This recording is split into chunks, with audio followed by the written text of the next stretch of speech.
Hello guys, and welcome to our podcast Home and Life. This is the discussion program of our course LMCP 1632.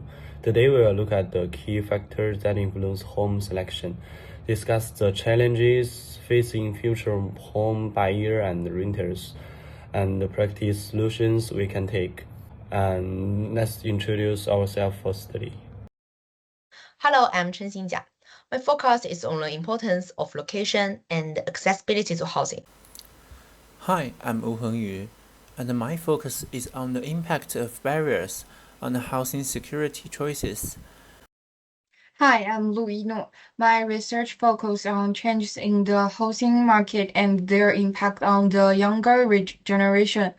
Hello, I'm Li Jianhao. I focus on the combination of innovation, assured solution, and government policies. Thank you so much for introducing yourself.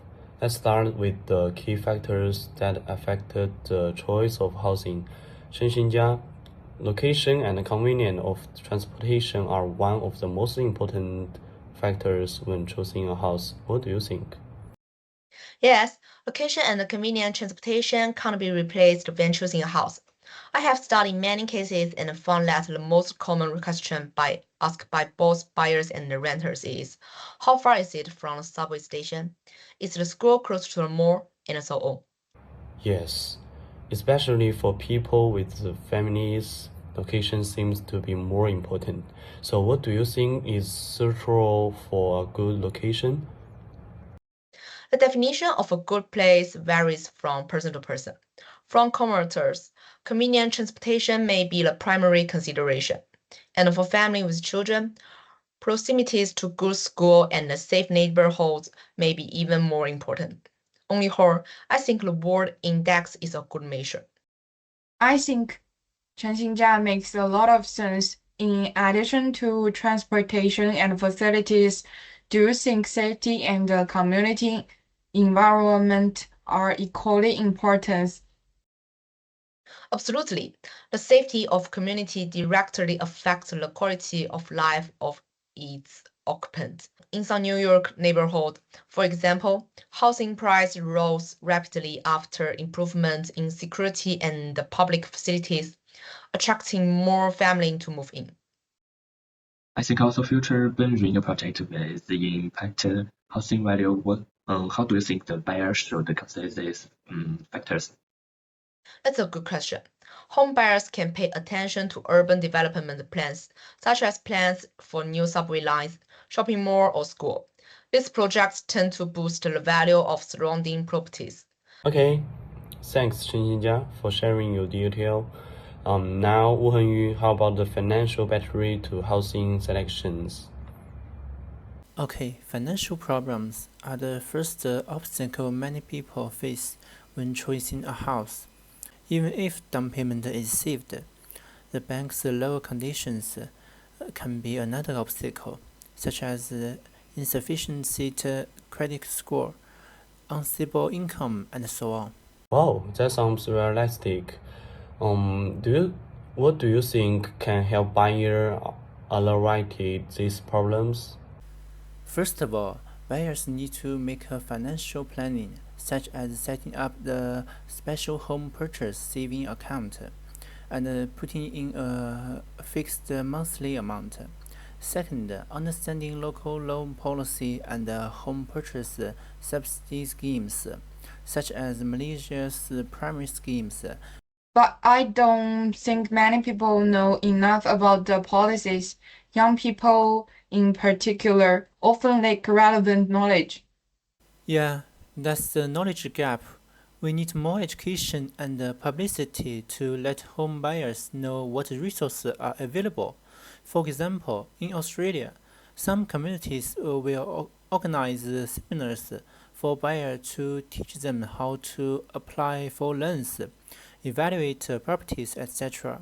This approach is very useful. Good point, Luino. Since you mentioned the knowledge gap, let's talk about it. The knowledge gap is really a big problem. Many young people lack basic market knowledge when buying a home, such as has some price fluctuate, how loans are calculated, or even where to start looking for the right property. What do you think is the reason for this? I think there are several reasons. First of all, school and social education rarely involves housing-related knowledge. Secondly, market information itself is complex and difficult to understand. It also seems like many people don't know about the government policies that can use. How do you think we can clean this knowledge gap? On the one hand, the government and the enterprises can launch more understandable home buying guidelines, such as provide free educational resources through the online platforms. On the other hand, the community can organize related activities to help home buyers understand the basic knowledge. Oh, very inspiring. 李家豪, what's your point? What's your opinion? How can this problem can be solved through technology or innovations? Technology can help with this. For instance, online platform and the mobile app can make product details more transparent. Also, better to easily compare prices and conditions for different homes. These techniques are really helpful. However, I think that even with technology, buyers still need to have basic judgment ability. Otherwise, it is easy to be misled by false information. Exactly. So, while technology is helpful, educational is key for buyers to make independent decisions. Yeah, that's good summary. So let's talk about the specific solutions. Thanks for the great discussion. Now we have identified the factor and the challenges in choosing a home. Let's explore some solution in detail. First of all, Wu Henyu, you mentioned the impact of the financial issue on home buyers. What can be done to help home buyers overall financial barriers?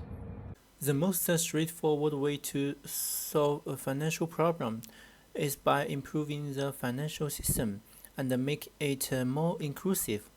For example, many countries have started to introduce low down payment loan schemes, especially for young people and first-time buyers.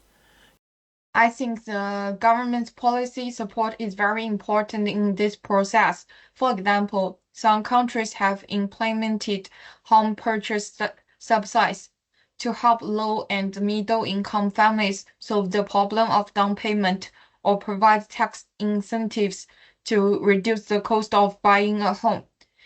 Also, the government can encourage dependent to build more affordable homes, especially on the city. This will meet the need of low-income people and the cost of prices on housing in central city areas. Yeah, these policies can indeed solve the financial obstacles faced by home buyer to some extent. So, Lu Yunor, to address the knowledge gap, what do you think we can do to improve the knowledge level of home buyers? I think improving the financial literacy of home buyers is the key. Educational and training, especially through online platforms and the community events, can help home buyers understand the basic concept, such as market dynamics, how loans are calculated, and the property valuations. It's a very effective way. At the same time, we can also encourage banks and real estate agents to provide more transparent information to help buyers make rational decisions. For example, bank can provide users with real-time loan conclusion tools through apps or websites to help them understand how much they can borrow and their ability to repay. Technology can also provide more support for home buyers. For example, with VR and AR, buyers can explore the interior surroundings and another property details without visiting and person. These technologies can improve the house buying experience and help buyers make better decisions. For young people, many of them are used to doing things through smartphones. So if there is an app that integrates all functions, it will be a good choice. It sounds like the integration of technology can really bring more convenience to home buyers. So back to market trees, how do you see the housing market changing in the future? I dare treat them that buyers should be particular aware of. I think the future of housing market will be affected by many factors. First, accelerating urbanization will continue to drive real estate demand in urban core areas. However, as land supplies tighten, price will rise more sharply. As a result, more and more people are likely to choose remote areas, even alter subs, and this has promoted us to rethink the definition of home. Means we may see more satellite cities appear in the future. That's right. With the popularity of roommate working, the flexible working, more and more young people are choosing to live around cities or even in the rural areas, which will boost the real estate market in this area. Parts of the UK and the US, for example, has seen the emergence of remote worker communities. This makes me think this as technology advances, the housing market could become more flexible. Innovations like modular home and smart home could make homing more personalized and efficient. These changes will bring more opportunity and affect the traditional real estate development model. Green building and energy-saving technology will become a new trend, and buyers will pay more and more attention to the energy efficiency and the environmental protection features of their homes. It sounds like the future housing market will be more diverse and flexible. So, what should home buyers to prepare for when making decision about these trees? First of all, buyers should do financial planning ahead of time to know what price range they can afford and understand the pros and cons of different loan options. Second, buyers also need to pay attention to market dynamics and obtain the latest information about policy and the real estate market in a timely fashion. In addition, buyers should pay more attention to the long-term value and the sustainability of the property. For example, knowing the future development plan of the area, where the house is located, whether there is a large infrastructure construction or environmental protection project. Furthermore, home buyers should learn to use digital tools to improve this buying process. I couldn't agree more. In summary, future home buyers need to have good financial planning, market insight, and be good at using technology tools. The government, financial institution, and property developers should also work together. It reminds me that a house is no longer just a place to live. It is more like an intelligent living space. With the development of technology, it will integrate it into our lifestyle and even affect our health and happiness. Indeed, the future of housing market is full of possibility. With technology advance and policy innovations, it is responsible to believe that the housing environment of the future will be more livable, suitable, and acceptable. That's a good summary. Hopefully, today's discussion will provide you with some new perspective. Okay, thank you for your great representations and for the listening to our podcast. I hope you can combine today's advice when choosing a house and make the most suitable choices for yourself.